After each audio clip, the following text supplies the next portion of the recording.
Welcome to GKN, where we cover all things Game of Thrones. So if you're a huge Game of Thrones fan like me, you should consider subscribing. And if you do, make sure you hit that bell icon next to it to get notified anytime I post future videos. So I was sitting here going through Game of Thrones withdrawals, and I'm thinking to myself, what can I do in the meantime? And I figured, we got 9 months until the new season. Why not revisit the entire series? So that's what we're going to do today, starting with episode 1. So before I get into anything too serious, I just want to put a spoiler warning out there. This is not a video for people who have never seen the series. This is a revisit. So if you haven't seen the series, this is your chance to bounce. So if you guys are still with us, that means you've already watched it and you're looking forward to season 8. So with that being said, let's go ahead and jump right into episode 1, Winter is Coming. So one of the first things that I've noticed when I rewatched this was, other than how much of a dick the first Ranger was, I mean, come on, dude, you got all those guys killed. But what I really want to talk about is what an awesome job they did from setting a tone of how cruel and unfair Westeros can be from the very beginning. I mean, the deserter kind of got a shitty hand if you think about it. So another thing that I immediately noticed in that opening scene was, why didn't the White Walkers kill the deserter? It kind of makes you question what the Night King really wants. I mean, because it seems like they wanted him to get away to tell people. And if that's the case, I mean, he really can't want just death and destruction, because if he wanted to just kill everybody, then just wipe everybody out one at a time. At this point in the story, almost 98% of the people don't even believe in the Night King or the White Walkers, so why ruin that element of surprise? It makes me super excited about season 8 because you start to think, we're going to finally find out what the Night King really is after. There's also the symbols that we see the White Walkers form with the dead bodies, and we've seen this multiple times now throughout the series. And I really think that they're going to have a big role or some big meaning that is described to us in season 8.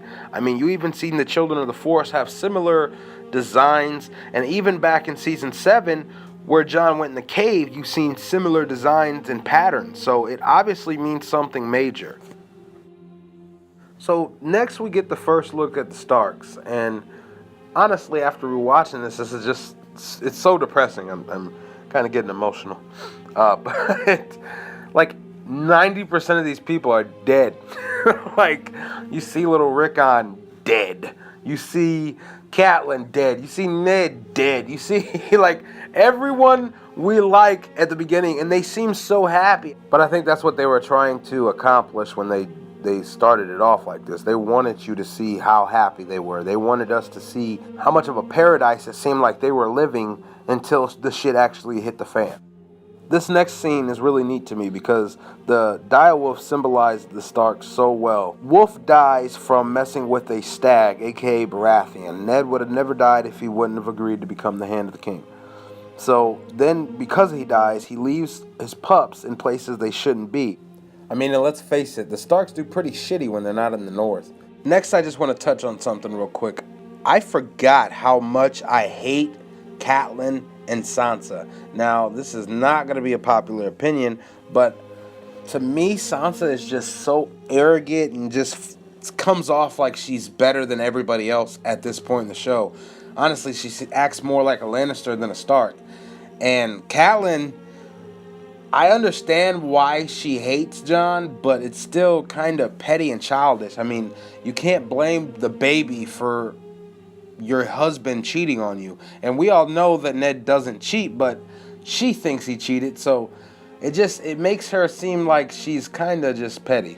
I just don't like it, and I really hate it in the books. Like in the books, that relationship is so much worse, and I cannot stand Catelyn in the books. Now, I haven't read all the books. I haven't even got to the 3rd book yet, but what I've read so far, I cannot stand that woman. And since we're talking about people that we've hated more watching the second time, Littlefinger definitely ranks the top of that list. I mean, the first time you don't like him, you think he's sneaky, but you just don't know. It's a possibility he's working for the Starks all along. Now that we know this sneaky motherfucker, all I want to do is slap the shit out of his face through the screen, and I can't do it. don't like him. I don't like him at all. All this shit your fault, Littlefinger. It's your fault. Skipping ahead a bit, we finally get to see Daenerys, and what jumps off to me is just the immediate change of character. I mean, wow. I'm used to seeing her, last couple seasons as just the unburnt one. All I can picture is her on top of Drogon just running and just flying and burning people up, And now she just seems like a broken child. And maybe this didn't affect me so much because when I watched this the first time, I hadn't read any of the books. And now I read the books. Like, I don't know how old Emilia Clarke is, but she definitely ain't 14. And once you read the books, you realize this is happening to a 14-year-old girl. Like, that's pretty awful. You see how big Drogon is? Or Drogo? Like, that... I know it's not the actual, but when I picture Drogo when I was reading the books, maybe it's because I already seen the show, but that's exactly who I seen, And man, that's some depressing stuff right there. I'm just saying, that's some depressing stuff.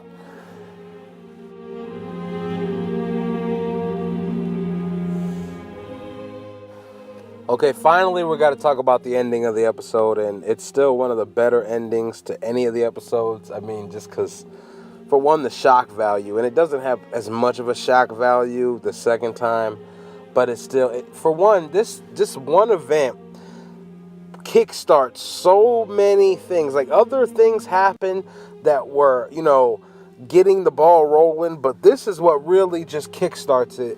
So it's a huge event for Game of Thrones. I mean, and just me, the first time I was watching it, I was like, now I know that was just a 10-year-old kid just got pushed out the window and on. I don't know if he gonna die or not, but was that just a brother and sister fucking?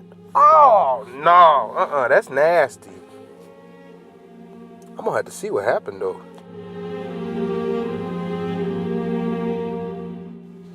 Alright guys, that's going to wrap it up for the first episode. I'm probably going to drop the next episode on either Wednesday or Thursday, so make sure you're on the lookout for that. I hope you guys enjoyed it. Thanks for watching. Until next time. Woo!